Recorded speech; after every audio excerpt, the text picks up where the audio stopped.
Hello বন্ধুরা, সবাইকে আমার চ্যানেলে অনেক অনেক অনেক স্বাগত। আশা করি সবাই সুস্থ আছো, ভালো আছো।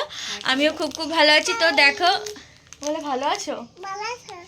তো দেখো, আমরা সবাই রেডি হয়ে গেছি আর এখন যাচ্ছি, আমরা শপিং করতে যাচ্ছি। তোমরা নিশ্চয়ই বুঝে গেছো এতক্ষণে যে কিসের জন্য শপিং করতে যাচ্ছি। অনেক কেনাকাটা আছে, প্রচুর কেনাকাটা আছে। তো চলো যাওয়া যাক, বেশি কথা পারবো না, রাত হয়ে যাবে।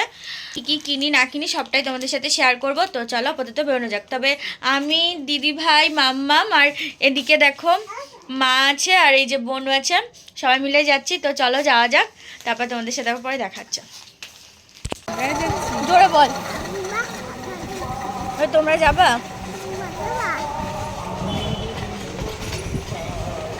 এরপর দেখো বন্ধুরা, আমরা তো হাবড়ায় চলেই আসলাম আর তারপরে চলে আসলাম সোজা এই মার্কেটে। আর এই মার্কেটের নাম হচ্ছে আঁচল। এখানে না সব রকমের শাড়ি পাওয়া যায়। তোমরা এই মার্কেটে এসে যেরকম শাড়ি ডিমান্ড করবে, মানে যে ধরনের শাড়ি চাও না কেন, এখানকার দাদাভাইরা কিন্তু তোমাকে ঠিক সেরকমেরই শাড়ি দেখাবে। আর আমি বেসিক্যালি এখান থেকেই কেনাকাটা করি শাড়ি কিনলে। আর এই দোকানে খুব সুন্দর সুন্দর শাড়ি পাওয়া যায়, তোমরা নিশ্চয়ই দেখে এতক্ষণে বুঝতেই পারছো। তাই আমি এই দোকানে এসেছিলাম। আর এখানে আসার মেন কারণ হচ্ছে যে আমি আগের দিন বলে এসেছিলাম আমার বিয়ের বেনারসি দেখবো, তাই জন্য দাদাভাইরা কতগুলো বেনারসি এনেছিল সেগুলোই আমি দেখতে এসেছিলাম। আরও অনেক কিছু কেনা ছিল এই দোকান থেকে, শাড়ির অনেক ধরনেরই শাড়ির কেনা ছিল। তো দেখো এখানে আমি আমার বিয়ের বেনারসিটা দেখছিলাম। জানো তো বন্ধুরা, আমার খুব ইচ্ছা ছিল আমি একটু চেরি লালের মধ্যে বেনারসিটা পরবো। আর বিয়ের বেনারসি দেখো, বিয়ে করব সেজে গুজে, একবারই বিয়ে করব, তাই জন্য খুব ইচ্ছা আমার ছোটো থেকে, আমি সেজে গুজে খুব সুন্দর করে মানে আর কি বিয়েটা করতে চাই। তো তার জন্য দেখো আমি এখানে না অনেক ধরনের শাড়ি দেখছিলাম। দাদাকে বলেছিলাম চেরি লাল আনতে, দাদা সেটাও এনেছিল। বাট আমাকে বাড়ির থেকে বলছে ওই ধরনের শাড়ি না নিয়ে পিওর লাল কালারের মধ্যে একদম শাড়ি নিতে। তো আমি সেই মতে বড়দের কথা অনুযায়ী একটা শাড়ি এখান থেকে আমি চুজ করলাম। আর এরপর দেখো প্রণামী শাড়ি নিচ্ছিলাম, যেহেতু দেখো বিয়ের জন্য অনেক কেনাকাটা করতে হয়, প্রণামী তো লাগেই। তাই জন্য এখানে মা দিদি মিলে প্রণামী শাড়িগুলো চুজ করছিল, আমিও দেখছিলাম। তারপর দেখো এখানে আমরা অনেকগুলো শাড়ি ঘেটে দেখার পরে মাত্র দুটো শাড়ি পছন্দ করলাম, কারণ একটা মা আর একটা মাসির জন্য। আর এইসব শাড়ি উঠিয়ে দেওয়ার পরে তারপরে দেখিয়েছিল দিদার জন্য। মানে মোট এখান থেকে আমরা 3টে শাড়ি চুজ করেছিলাম। আর হ্যাঁ, আমরা কিন্তু এই শাড়িগুলো দেখেছিলাম, বাট আমরা কিন্তু এই শাড়ির মধ্যে শাড়ি নিইনি। আমরা এই শাড়িগুলো এমনি দেখছিলাম, তবে পরে ঘেটে দেখার পরে অন্য দুটো শাড়ি নিয়েছিলাম আর দিদার জন্য একটা শাড়ি নিয়েছিলাম। আর তারপরে দেখো আমার টুকটাক দু একটা সুতির শাড়িও নিয়েছিলাম, বাট সেই শাড়িগুলোর ভিডিও তোমাদের সাথে আর শেয়ার করলাম না, ওগুলো আর কি দেখবে বলো, তাই জন্য। তারপর দেখো দাদাভাই আমাকে অন্য একটা স্টোরে নিয়ে গিয়ে বিয়ের ওড়না দেখাচ্ছিল।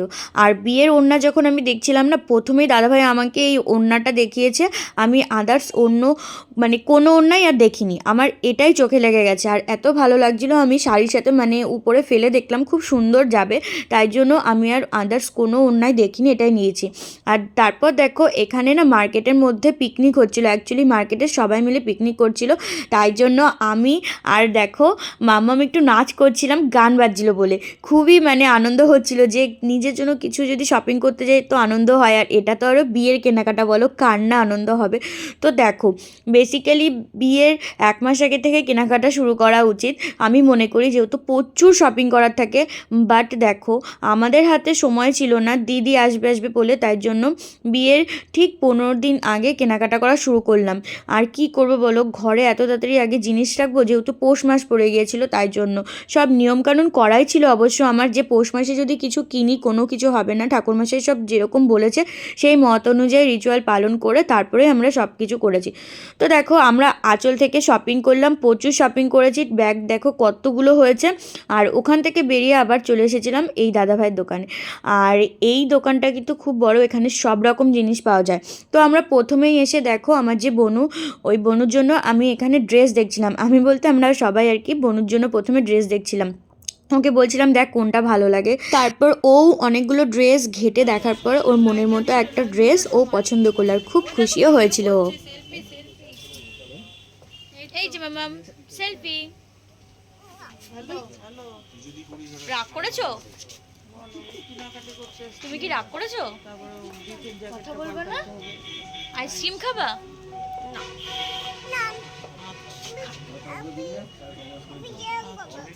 কি খাবা? জেমস খাবা? এরপর দেখো বন্ধুরা, আসল আনন্দের বিষয় হচ্ছে সেটা হলো লেহেঙ্গা। আমাদের এখানে সব কিছু কেনাকাটা করা হয়ে গেল, তারপরে না আমার হঠাৎ করে চোখ গেছে শোকেসের মধ্যে লেহেঙ্গাগুলোর দিকে।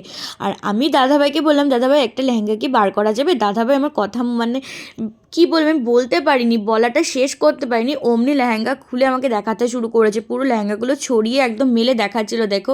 আর এত ভালো লাগছিলো এই লেহেঙ্গাগুলো কি বলবো। আর প্রথমে যে কালারটা বার করেছে পিঙ্ক কালার না রানি কালার, এত সুন্দর, আমার তো চোখে লেগে গেছিলো। নেক্সট দেখো এই লেহেঙ্গাটাও দেখাচ্ছিলো, খুবই ভালো লাগছিলো। তো আমার এটা পছন্দ হয়েছিল, আমি একটু গায়ে ফেলে রেখেছিলাম। তো দেখো বিয়েতে তো শাড়ি পরছি, আমি ভেবেছি যে আমার রিসেপশনে আমি একটু লেহেঙ্গা পরবো, মানে অন্য টাইপের সাজবো।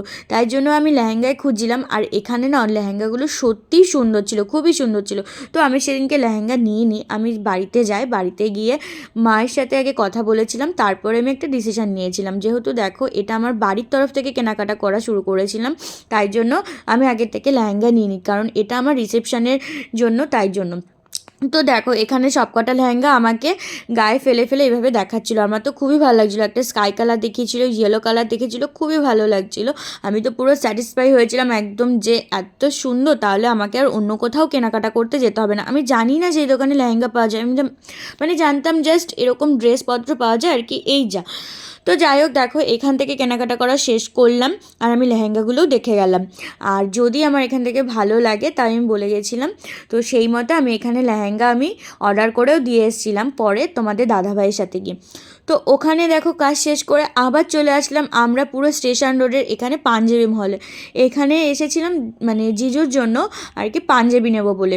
তো দিদিভাই হচ্ছে 2 দিনই শাড়ি পরবে, আর জিজু বিয়ের দিন পাঞ্জাবি পরবে, আর বৌভাতের দিন পরবে হচ্ছে স্যুট, ওই জন্য।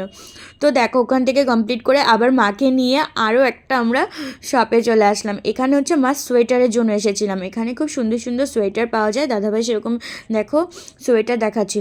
তো মা বলছিল যে এরকম সোয়েটার নেবে না, মার লাগবে অ্যাকচুয়ালি ব্লাউজ সোয়েটার। মা আসলে কি বলো তো, আমার মা না অত সাজগোজ পছন্দ করে না, খুব সিম্পল লুকের মধ্যে থাকতে চায়। তো তাই জন্য মা এখানে ব্লাউজ সোয়েটার দেখছিল। আর দেখো এই দোকানের পুরো ভিডিওটাও একটু শেয়ার করে দিলাম। এটা হচ্ছে স্টেশন রোড থেকে আসতে বা সাইডে পড়ে, খুবই সুন্দর এই দোকানটা। এই দোকানে অনেক ধরনের জিনিস পাওয়া যায়। তো তারপর দেখো বন্ধুরা, আমরা ওই দোকানে লাস্ট কেনাকাটা করা শেষ করলাম, আর এরপর ওখান থেকে বেরিয়ে আমরা চলে আসলাম সোজা মিষ্টির দোকানে। এখানে দিদি একটু মিষ্টি নিল মামামের জন্য, মামাম বায়না করছিল। আর তাছাড়াও মিষ্টি খুব ভালো খায়। আর এখান থেকে আমরা একবারে খাবার নিয়ে নিলাম, যাতে বাড়ি গিয়ে আর রান্না করতে না হয়, কেননা খুব কষ্ট হয়ে গেছে। আর এত কেনাকাটা করেছি, ব্যাগ পুরো ভারী হয়ে গেছে, খুব হাত ব্যথা করছিল। তাই জন্য ওই দোকানে লাস্ট শপিং করে এখান থেকে কিছু খাবার টাবার নিয়ে তারপর সোজা চলে আসলাম আমরা বাড়ির দিকে। বন্ধুরা দেখো বাড়ি চলে এসেছি, আর প্রচুর শপিং করেছি, বড্ড টায়ার্ড লাগছে। সে বেরিয়েছি 6টায়, এখন বাজে 10টা, তখন বুঝতেই পারছো প্রচুর শপিং করেছি। আর তোমরা তো দেখলে কী কী কিনলাম না কিনলাম। তো চলো আপাতত ব্লগটা এই পর্যন্তই, তোমাদের সাথে আবার অন্য কোনো ব্লগে দেখাবে। আর এখন বাড়িতে দেখো এই যে রোল নিয়ে এসেছি, এগ রোল, সবাই একটা করে রোলকে শুয়ে পড়বো, রান্না করার কোনো সিনে এবার খুব কষ্ট হয়ে গেছে এতগুলো জিনিস টেনে। তো চলো আপাতত ব্লগটা এই পর্যন্ত, আশা করি সবার ভালো লাগছে। তো সবাই লাইক শেয়ার কমেন্ট করো, আর যারা আমার চ্যানেলে নতুন তারা একটু সাবস্ক্রাইব করে দিও, আর যারা এফবি থেকে দেখছো তারা ফলো করে দিও। তো চলো সবাইকে টাটা, শুভরাত্রি, সবাই ভালো থেকো, সুস্থ থেকো।